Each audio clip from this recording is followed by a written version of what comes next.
കാരണം ഈ സ്റ്റാഫും ഓണറും ഇത് എൻ്റെ സ്ഥാപനം, എൻ്റെ സ്വന്തമാണ്, ഇതെനിക്കും കൂടെ മെച്ചമുള്ളതാണ് എന്നുള്ളൊരു തോന്നൽ രണ്ട് കൂട്ടർക്കും വേണം. ഒരു ബിസിനസ്സിൽ ഓണറും ഉണ്ടാവും, സ്റ്റാഫും ഉണ്ടാവും.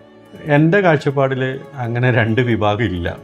അതായത് ഒരു ഉടമസ്ഥനൊന്നും ഒറ്റയ്ക്ക് ചെയ്യാൻ പറ്റില്ല. അയാൾക്ക് നല്ല സ്റ്റാഫ് ഉണ്ടായിരിക്കണം, എങ്കിലേ എന്ത് ചെയ്യുള്ളൂ, അവരുടെ ബിസിനസ്സിന് ഗ്രോ ചെയ്യുള്ളൂ.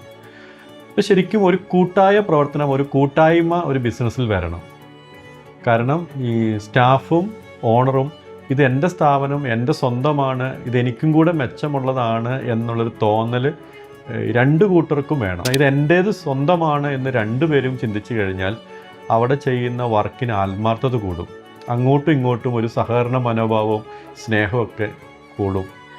കാരണം ഒരു ഓണർക്ക് എപ്പോഴും നല്ല സ്റ്റാഫില്ലെങ്കിൽ മുന്നേറാൻ പറ്റൂല. അതേപോലെ തന്നെ ഒരു നല്ല സ്റ്റാഫിന് എപ്പോഴും നല്ല ഓണറും ഉണ്ടായിരിക്കണം.